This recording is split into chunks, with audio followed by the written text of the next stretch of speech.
Hello, everybody. Thank you for joining me for episode 48 of Tell Me a Story with Freeform Art Productions.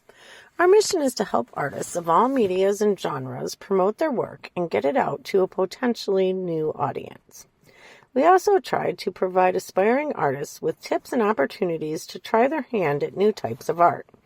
We hold live multimedia events that encourage audience participation in arts and crafts. Today, I will be talking with Nicole and Mark of LUVPLANET. Be the keeper of the flame. Bridget, we have all been waiting for you. Summertime is on its way again. I hear you whisper on the wind, it's calling. Love is a fire inside you. Just let the feeling guide you. You are the breath that fans the flame. Hurry up, but don't look down. You don't want to sit this one out. It may never come around again. Think fast, so don't look back. Just know that you're right on track. Just around the bend.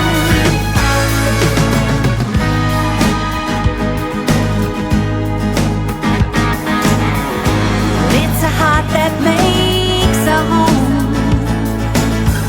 Wherever you go, it is waiting for you. A kind heart soothes your soul.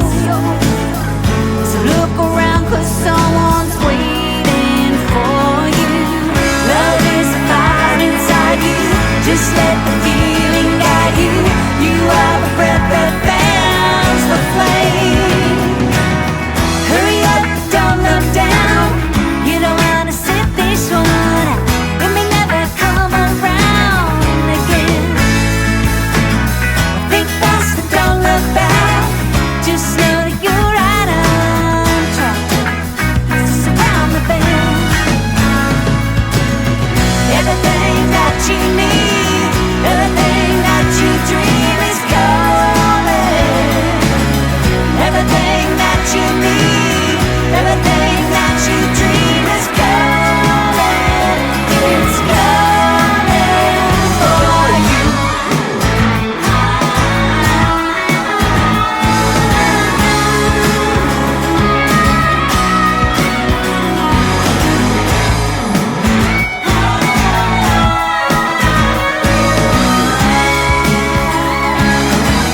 Hurry up, don't look down. You don't wanna sit this one out. It may never come around again. So keep it up. Don't look down. Keep it up. Put your shoes on the ground. Keep it up. Don't look down. Keep it up.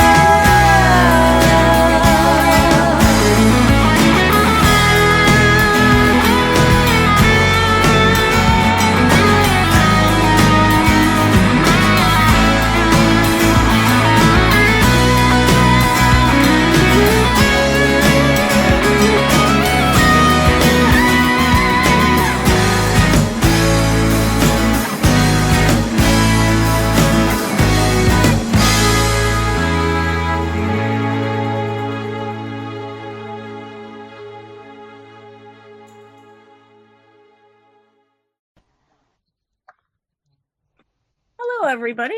We've just listened to the song Brigid by LUVPLANET, and now we're going to talk with Nicole Sutton and Mark McGee, the singer, songwriter, guitar players of this band, about their music. Hi, guys. Hey. So, can you just tell us a little bit about what you're talking about in this song? What's happening? So basically, it's about, Bridget is the goddess of springtime. And it's sort of when you first start feeling the thaw, and basically it's a metaphor for the same thing when you go through hard things in life, and you can feel things starting to shift and change, and look up and get better. And so basically that's the gist of the song.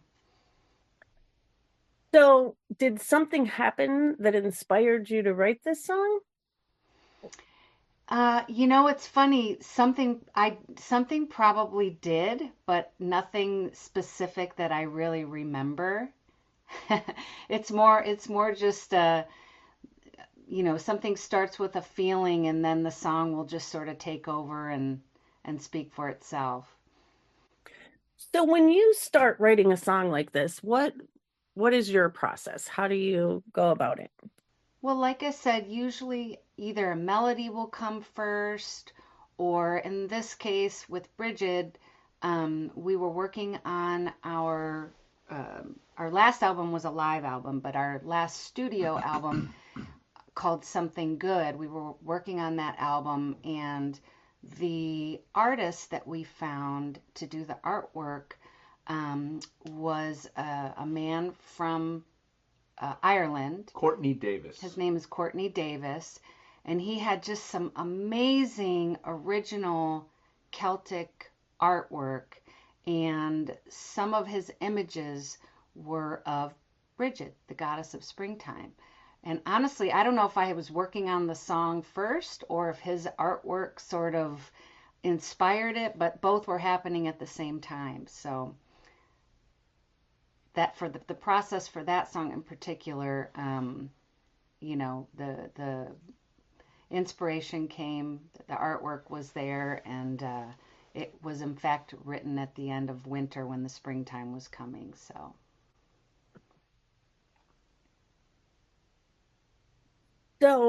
you are a writing pair. So, Correct. do you both write music and lyrics? Just whoever comes. We do. We both write songs together, as well as some songs are maybe mostly written by Nicole or mostly written by me, but it's always some kind of collaboration. We both sing, and usually the one who's sing and lead on the track probably started the idea. But yeah, we mix it up. Sometimes we contribute lyrical lines to each other's works, and sometimes music as well. We have this interesting combination. We met in a recording studio years ago, and after we realized that we were going to continue on a path together with music, we kind of decided back then, I think it was said out loud once, that, let's not decide who we are or what we're going to be, so any kind of song that comes is welcome. So if you listen through our catalog, you'll find, rock songs, pop songs, folky songs, country style songs, psychedelic jam band songs. We have a lot of different influences that we love and we draw from, and we just let whatever comes. We finish the idea, we make it the best we can, and we incorporate it into our band. And the sound of our vocal harmonies together is kind of the thread that kind of is the continuous sonic thing that's consistent. We enjoy it. We have a lot of fun. And that is the next question I was going to ask is, who are your influences? Oh, we have both have so many influences. If you go sort of back a ways, my influences are Ricky Lee Jones, Dolly Parton. Well, I was a Grateful Dead head, or still consider myself a Deadhead, but for many years. So there's always that jam band quality. But most recently, we've both gotten more into a lot of country music, and and of course all the great bands from the 70s as well. And you can kind of hear that for sure, I think, on our recordings. Vocal bands that were experimental, like the Beatles, like Queen.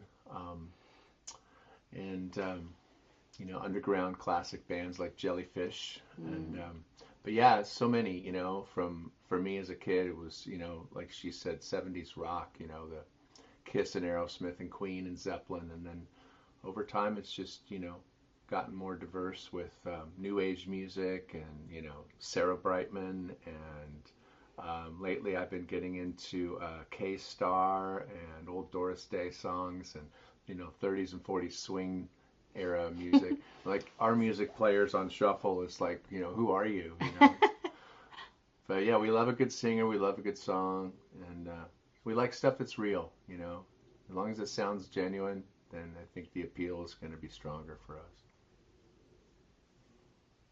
So if people wanted to come and see your band live, where would, or do you have any upcoming events that they would be able to come see you at? We Or do. We we're actually looking into April. Sorry. what's that? We're looking into April. Into April. Yeah, we recently moved back to Michigan, or I moved back to Michigan. I met Mark in California. But I was gone for a long, long time, and we spent the last 25 years in Northern California. So we just relocated to Michigan to be closer to my family a little over a year ago. So we're happy to be playing around the Metro Detroit area. Although we were just Friday night, we had a great show in Lake Orion at a place called 20 Front Street.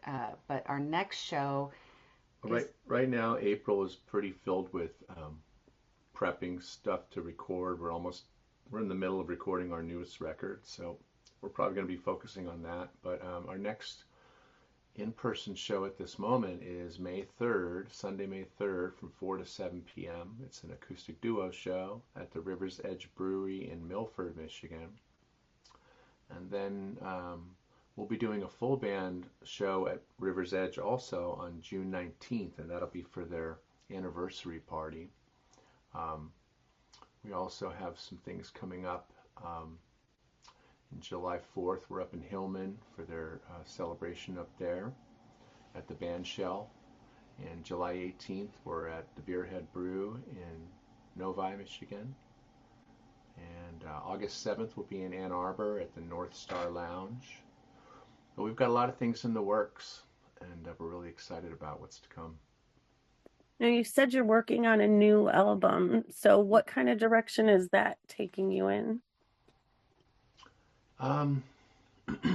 Each record is a little different, I loved that about, certain bands, even the Stones, like every Rolling Stones record has a different sound and vibe to it, and we're kind of that type of band. For the most part, it's Love Planet if you're familiar with us, but the new one is, I think it's just really unbridled. It's probably the shortest record we've done, 10 songs instead of the usual 12. And it's Nicole and I and Michael Amos, our longtime drummer, and we will be having our brand new bass player, Zach Plantis, on this record. So there's a freshness to it, and the songs are, there's different songs on this. We have a couple songs that have a little R&B flavor in the music.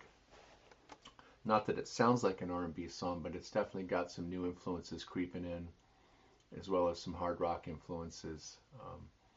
But yeah, this one's going to be, I think it's got a freshness that's really going to be appealing to a broad base of people. It's our 8th record. So you made the move from California back to Michigan, and a lot of artists seem to have a hard time with that transition. So what did you do to make it more successful for you guys? We basically, as soon as we got here, went out, the two of us, because our drummer didn't join us. We came right before the winter, and we told him to wait till spring. So the first 6 months that we were here, it was just the two of us. We hadn't found Zach yet. So Mark and I literally went out and played anywhere we could find. Any open stage. We jumped in the car. We drove down to Tennessee. We played all along the way, on the way there and on the way back. We played at the Bluebird Cafe when we were down in Nashville. We just, immersed ourselves into the music scene as much as we could, and we've met so many wonderful friends and musicians in the area, all the way from the lake communities up in Waterford and Highland and down to Detroit, all the way down to Detroit. So we just kind of networked and showed up, kept showing up, and then it's funny because the show that we did the other night, the very first open mic night that we went to, and it was, I think, in Highland, a gentleman came up to us and said, "You guys have to play 20 Front Street in Lake Orion." And we were like, "What's 20 Front Street?" And then, it was just really cool a little over a year later to have our first show there on Friday night, and it was a success. So it's been a great ride. It's not easy. It is like starting all over. We were in the last area we were at for a long, long time and had a lot of wonderful fans and friends. But it was definitely like starting from scratch. Yeah, I don't think I don't know. It's hard to imagine what it would be like if you haven't done it. It's a weird thing to like. We both traveled a lot, but when you live somewhere for a while and somebody moves away, you have one perspective of how that relationship feels when you think of them, and just the distance and the way that feels. But then when you're the one who moves away, it's like you're on the other side of the mirror, and it's emotional sometimes. But fortunately with social media, it keeps things close. For us to do it, we had the music was for us. Music is you can't remove it from who we are and what we're doing. So the idea of relocating wasn't too scary, and the idea that we were going to be near family was welcoming, but so grateful to have Michael and Zach with us on this journey, and that's really like we feel lucky every day to do what we do. We feel that what we do is special in some way, and we're looking at it for long term. I mean, a lot of things nowadays with technology and social media, and people want that instant gratification, that instant this, that instant that, like Miranda says, automatic or whatever. But long term, like what you do, how is that going to resonate long term? And I kind of wish there was more great musicians doing original songs. We know so many friends that are not doing that as much. So we don't really go anywhere else other than doing the original things. So we always kind of stick out a little, I think, because for a long time it seems like most of the musicians around us weren't really doing that. So we feel good about that, and it's who we are, and yeah, it's still just as fun as it was, in the beginning. So I'll tell you though, the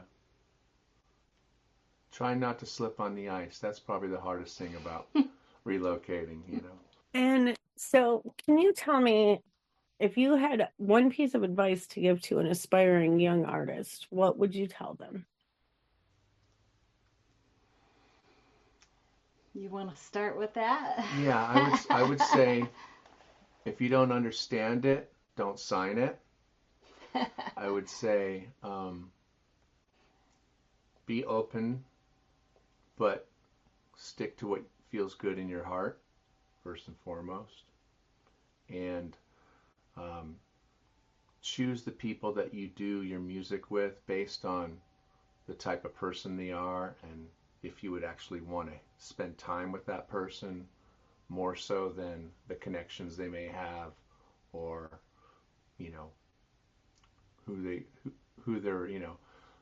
they're friends with, or those are the important things, because you spend so much time doing the music. You got to make sure the people you're doing it with are the people that you align yourself with, people that are positive, you know. Those are the three things for me that, I would just say practice, practice, practice, and just go for it. Yeah. Yeah, definitely practice. And have fun. And